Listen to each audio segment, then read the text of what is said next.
Salut les Anacalypsiens, bienvenue dans cette nouvelle vidéo d'Anacalypsie. Aujourd'hui on se retrouve pour parler de l'épisode de NXT du 11 juin, donc celui de cette semaine, qui fut plutôt sympa. Voilà, c'était pas un très très bon show, mais c'était pas mauvais non plus quoi. On va revenir dessus petit à petit. Mais voilà, j'ai passé un bon moment sans que ce soit non plus excellent, même s'il y a un match que, je vous avoue, j'en parlerai sur le moment, mais j'ai pas vraiment suivi. On a débuté du coup le show avec la célébration de Kelani Jordan pour le titre nord-américain. J'avoue que c'était pas terrible. Alors c'était pas terrible parce que bah, déjà on sent qu'elle est pas habituée à parler au micro.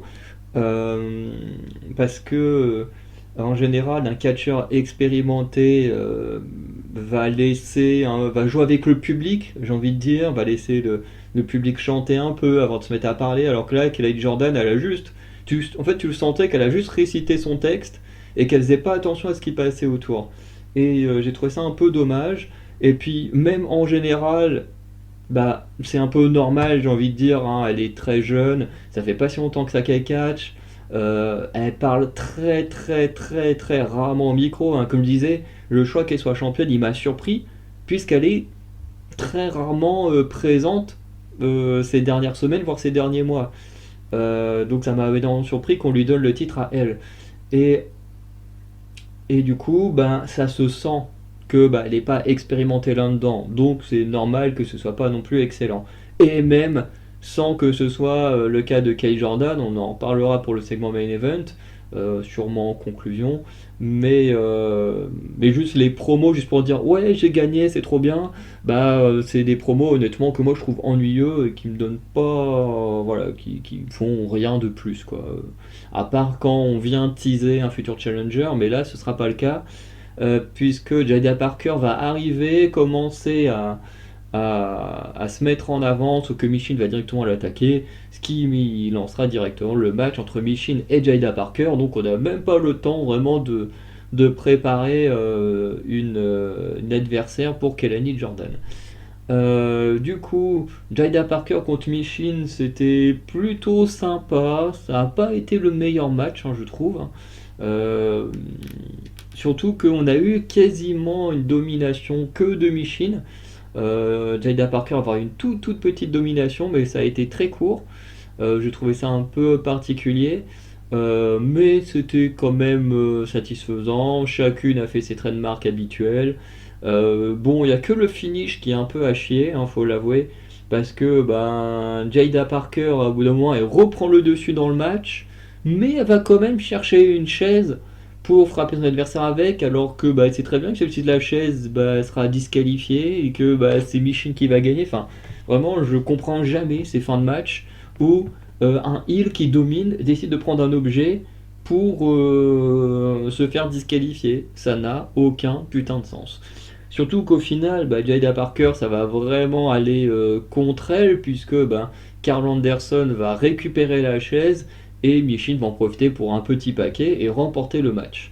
Donc, bah, du coup, victoire de Michin. Et encore là, il y a des choses avec lesquelles j'ai du mal autour de Michin, c'est son personnage, puisque elle est associée à The O.C. Comme je disais, ça faisait des semaines, voire des mois qu'on l'avait pas vue avec The O.C. ou AJ Styles. Du coup, c'est un peu bizarre. On voyait sur les promos qu'elle faisait le signe du groupe, mais on les voyait plus du tout ensemble. Là, The O.C. est venu avec elle, on les a vus backstage et tout. Et du coup, c'est trop bizarre. C'est trop bizarre parce que The O.C. et AJ Styles, ils sont clairement heal dans la façon d'agir, de se battre. C'est clairement des heals. Mais à côté, t'as Michin qui est avec eux, qui ne se comporte pas comme une heal, qui se comporte plus comme une face, qui a le soutien du public. Et tu dis, c'est trop bizarre. C'est trop bizarre parce que t'as une face dans un groupe de heal. Franchement, il y a un problème dans l'écriture de certains personnages. Et franchement, c'est trop choquant quand en plus tu la vois vraiment avec Zio6. Il y a un décalage qui est trop bizarre.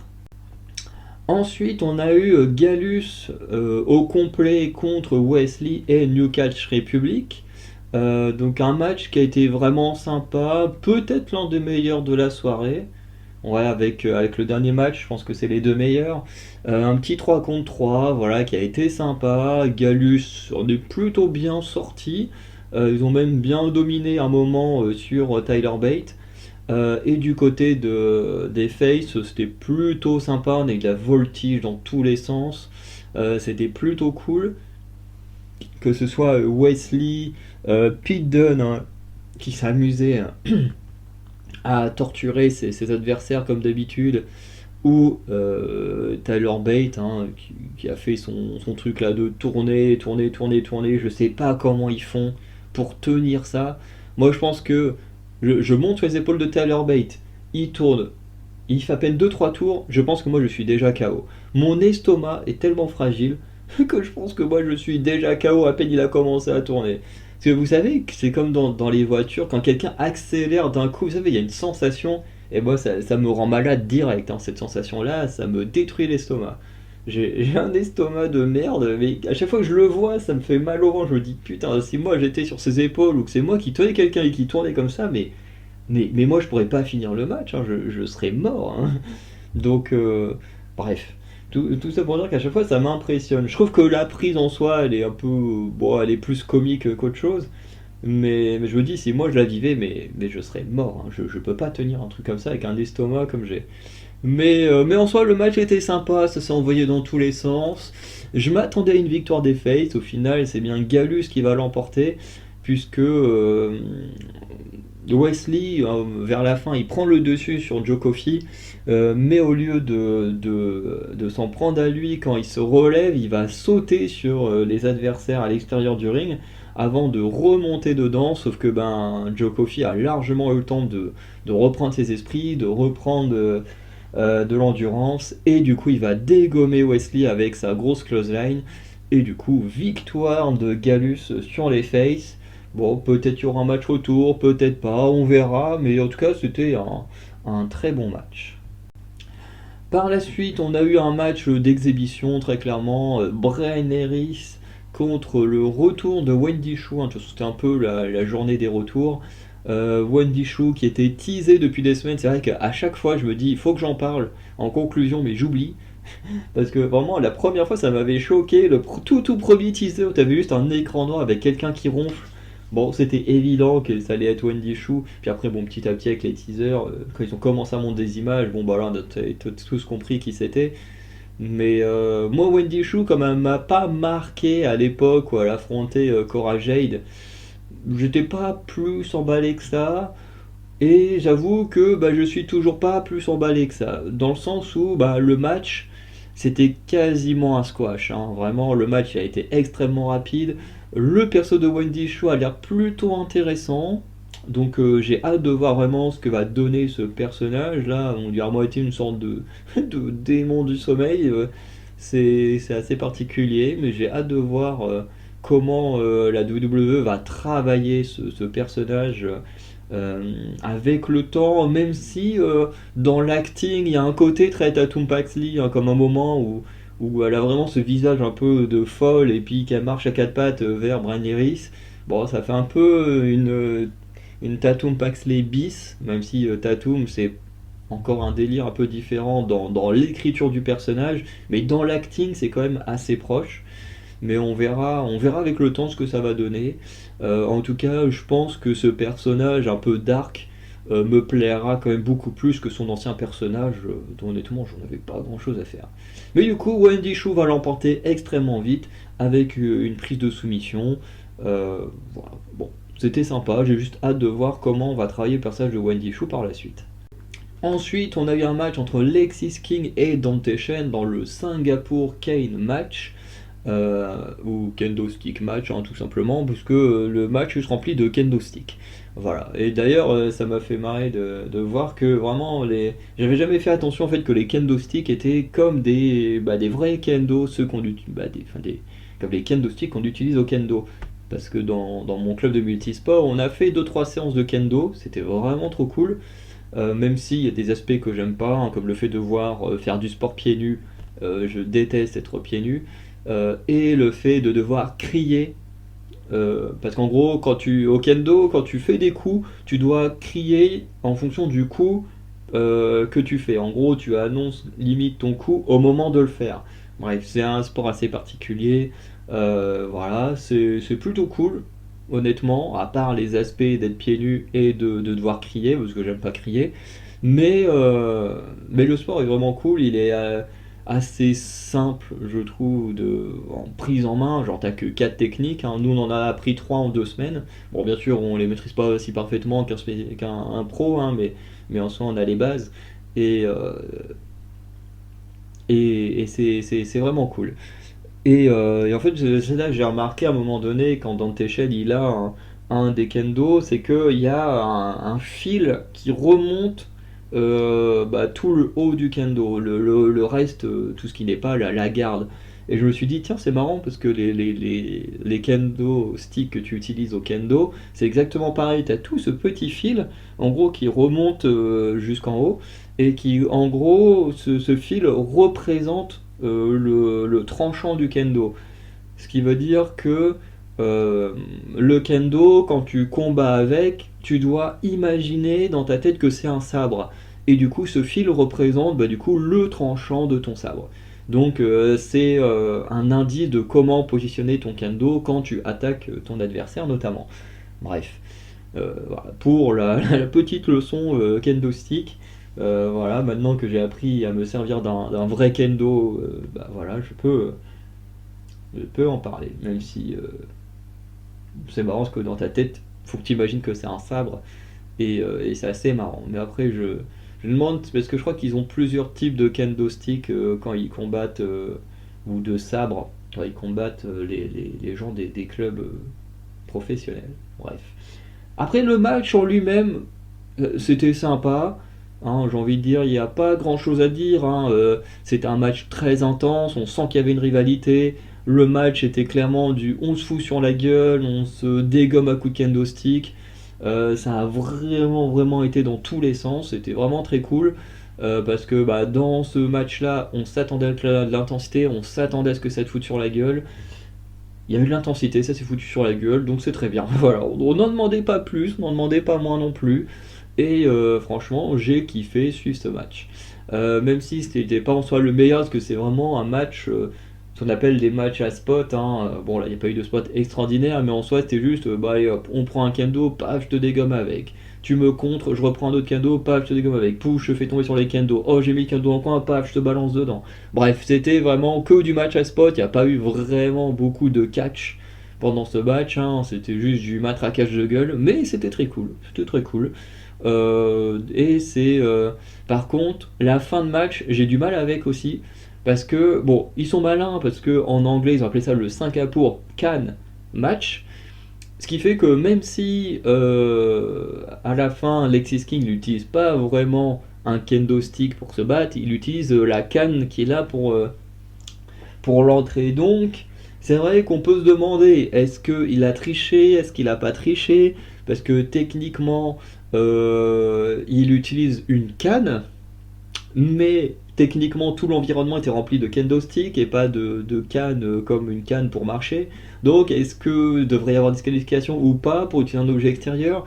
Mais quand on a vu le match, hein, il y avait eu un match, un coup, je crois que c'était un match des chaises ou je sais pas quoi, qu'au final t'en avais qui utilisaient d'autres objets, ou non, peut-être un autre kendo stick match, où d'un coup ils avaient utilisé des chaises, donc tu disais rien, tu dis bon ok, ça sert à quoi de spécialiser un objet pour un match, au final tu peux tout utiliser comme dans un match sans disqualification, enfin bref. Ça c'est toujours l'aspect un peu nul de ces matchs-là, hein, c'est que voilà, on te spécifie qu'on est dans tel type de match, mais toujours plein d'autres objets qui sont utilisés et qui normalement ne devraient pas. Voilà. Et là, pour moi, quand Alexis King l'utilise sa canne, c'est compliqué parce qu'en soi ça reste une canne, mais en même temps c'est pas celle qui fait partie de l'environnement, donc est-ce qu'il devrait disqualifier ou pas, je ne sais pas. Mais en tout cas, il va s'en servir pour faire un low blow. Un peu plus tard, il va placer son finisher pour la victoire. Donc ça fait 2-1 pour Dante Shen. Et cette petite rivalité était sympa. Voilà. Comme programme d'attente, c'était plutôt sympa. Ensuite, on a eu le retour de Tavon Hate. Tavon Hate qu'on n'avait pas revu depuis le Breakout Tournament. Donc ça fait longtemps maintenant. Hein, parce que depuis, on a eu le règne d'Obafemi. Et Tavon Hate, lui, a juste disparu. Alors peut-être qu'il a fait des matchs du côté de Level Up. c'est possible, hein, moi j'en sais rien, je regarde plus Level Up depuis longtemps, juste parce que j'ai pas le temps, hein, parce que c'est très cool de voir les nouveaux talents euh, ben, progresser, hein. Mais voilà. Et, euh, du coup, on avait le retour de Eddie Thorpe. Voilà, comme je disais, c'est le match des retours. Et c'est ce match que j'avoue ne pas avoir vraiment regardé. Pourtant, j'aime beaucoup Eddie Thorpe. J'avais bien aimé ce que Tavion 8 avait montré durant le Breakout Tournament. Mais pour faire simple, hein, je ne vais pas rentrer dans les détails, mais disons que depuis hier soir, bah, je vais pas super bien. Je veux dire que je suis pas non plus au point voilà, de rien pouvoir faire, d'être en dépression ou je sais pas quoi. Je veux dire, ça peut quand même aller, mais c'est vrai que ben voilà, je suis dans un mood en ce moment où ça va pas super bien. J'ai revu une personne hier que ben je ne reverrai pas pendant très très longtemps, puisque cette personne dans quelques semaines va quitter ma ville pour aller vivre à Lyon avec son copain et tout. Et voilà, c'est une personne où amicalement je m'étais attaché parce que c'est vraiment une fille géniale. Et du coup, bah, j'ai beaucoup de mal avec le fait que les gens ils partent loin comme ça, parce que bah, avec le temps, les liens ils finissent toujours par disparaître. Et quand c'est avec des gens avec qui tu as créé un lien assez fort et que bah, tu apprécies énormément, bah, c'est toujours difficile. Et le fait de me dire que bah, la semaine prochaine c'est notre dernière séance de sport, parce que la semaine d'après, moi je suis en Écosse, et que bah, du coup, bah, si ça se trouve, en fait la semaine prochaine sera peut-être la dernière fois que je verrai cette fille avant très longtemps, voire peut-être que je la reverrai jamais, et bah, psychologiquement c'est dur hein, de dire que voilà, on mis beaucoup d'énergie à créer une amitié qui va bientôt voler en éclats. Bon, pas à cause de quelque chose de grave, mais juste à cause de l'éloignement, et bah, ça me fait mal de me préparer à ça, en fait, parce que voilà.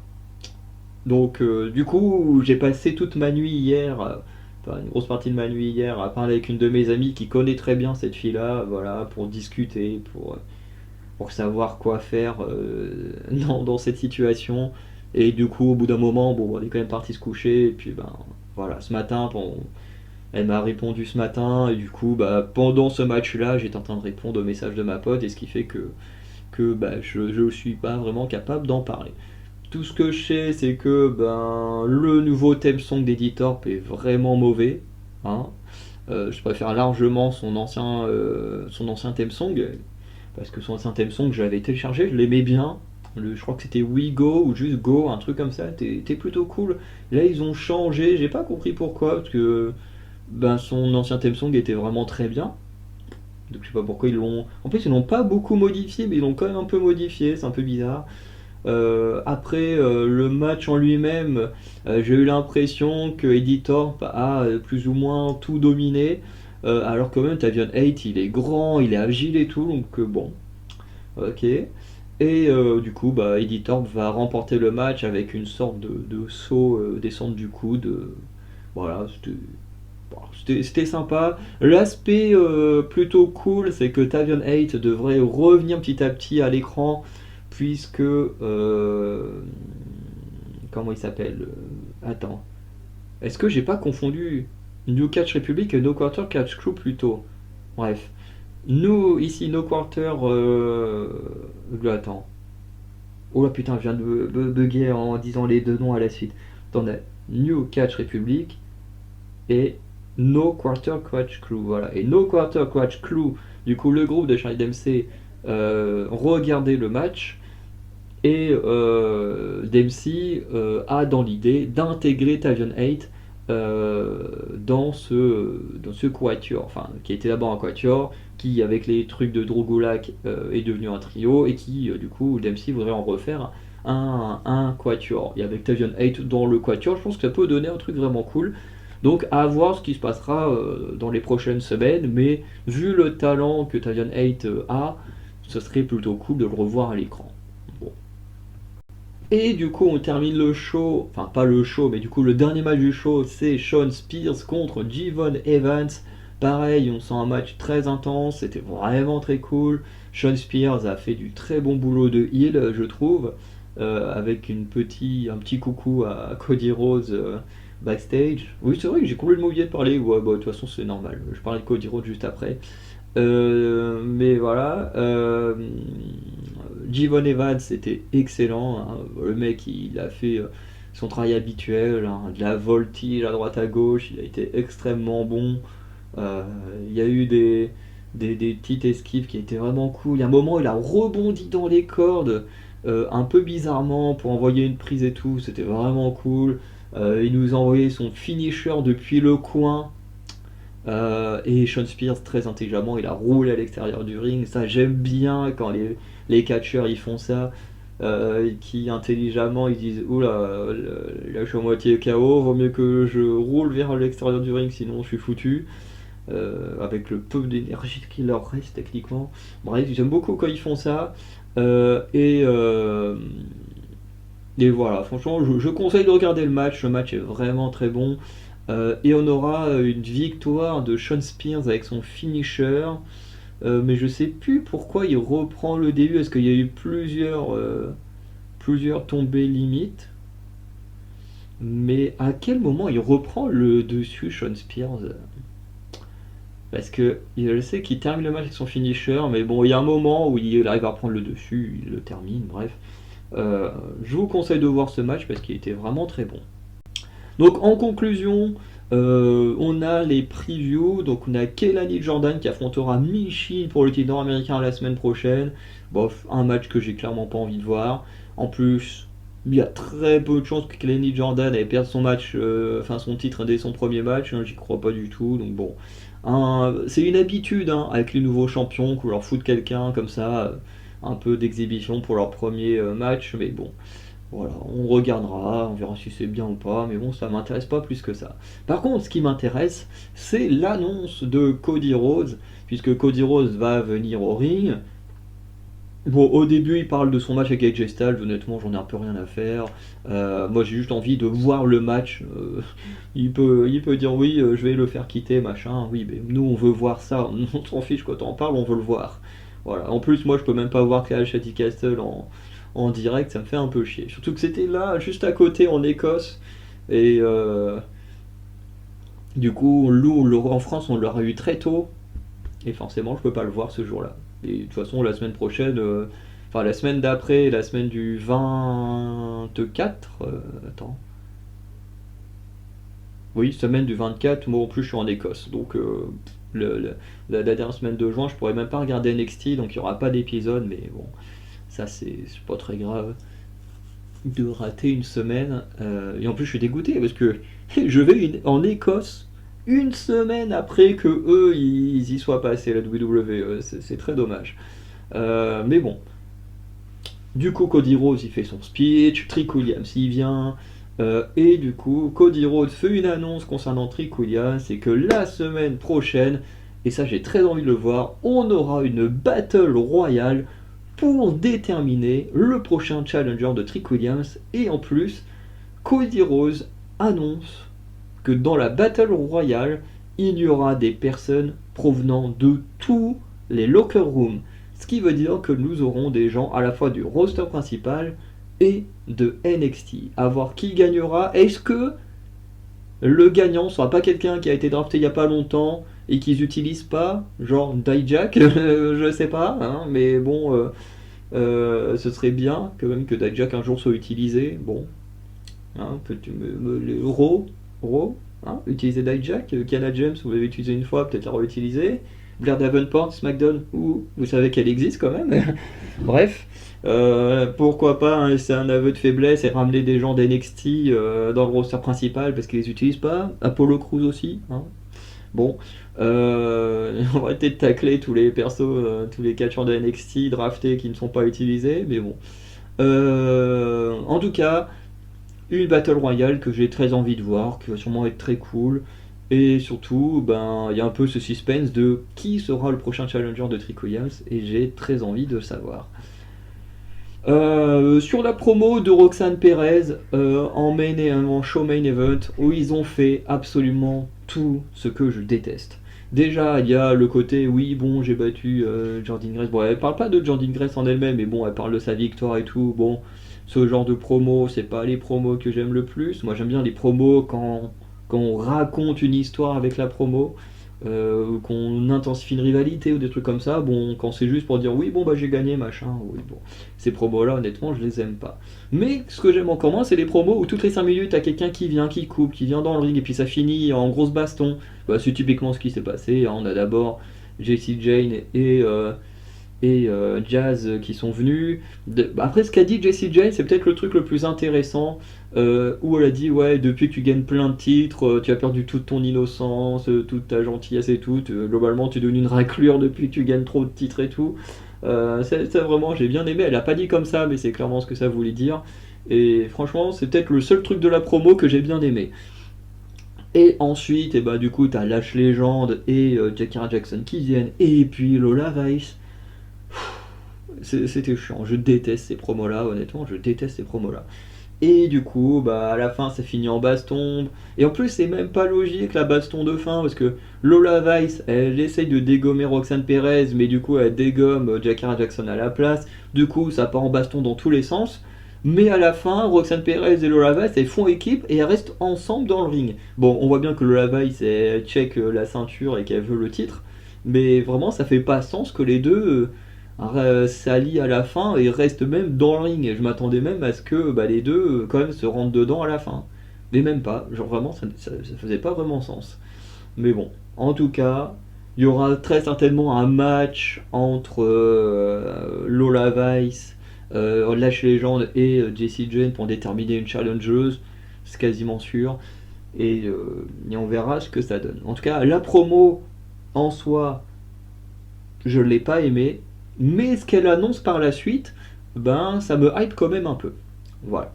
Donc on va arrêter là. N'hésitez pas à me dire ce que vous avez pensé de ce show. Moi j'ai trouvé plutôt moyen, mais moyen positif, hein, voilà, j'ai quand même passé un bon moment. Après mon mood actuel fait que j'étais pas non plus à fond, mais j'ai quand même passé un bon moment. Euh, pour Clash à Dick Castle, je vais faire les pronos, je pense, soit aujourd'hui, soit demain. Parce que bah, après, je pourrais pas faire de pronos plus tard. Un samedi, c'est mort. J'aurais pas accès à Internet de la journée. Enfin, si, j'aurais accès à Internet, mais pas, pas avec mon PC. Donc voilà, en plus je serai avec mon frère, je serai à Paris et tout, donc autre chose à faire que faire des pronos de Clash at the Castle. Donc je pense que je les ferai vendredi. En général, je préfère attendre d'avoir les résultats de SmackDown pour vraiment faire un avis de ce qui se passera dans le PLE, mais bah là, pas le choix. Et du coup, comme je disais, ce week-end, samedi et dimanche, moi je suis à Paris parce que je vais voir un concert samedi soir d'une de mes chanteuses préférées. Et du coup, bah, je pourrais pas voir Clash at the Castle en direct. Du coup, dimanche, j'ai mon frère qui quitte Caen à 20 h. Donc je pense que je regarderai Clash at the Castle dimanche soir, tranquillement. Euh, et puis, ben voilà, je vous ferai sûrement la vidéo par la suite et elle sortira lundi dans la journée si tout se passe bien. Voilà. Du coup, ça va être comme ça pour Clash at the Castle parce que bah, je peux pas faire autrement. Je peux pas à la fois regarder le show et être dans un concert en même temps, donc voilà. Et aller voir une de mes chanteuses préférées est quand même prioritaire à Clash at the Castle. Voilà, parce qu'il y aura peut-être pas d'autres occasions. Alors que Clash at the Castle, je peux regarder tous les jours si j'en ai envie une fois qu'il est sur le network. Bref, je vous souhaite toujours une bonne soirée et je vous dis du coup à cet après-midi ou demain pour les résultats. Enfin, pas pour les résultats, mais pour les pronos de Clash of the Castle. Et sinon, bah, je vous dis à lundi pour les reviews de Clash of the Castle. Allez, bon week-end à tout le monde.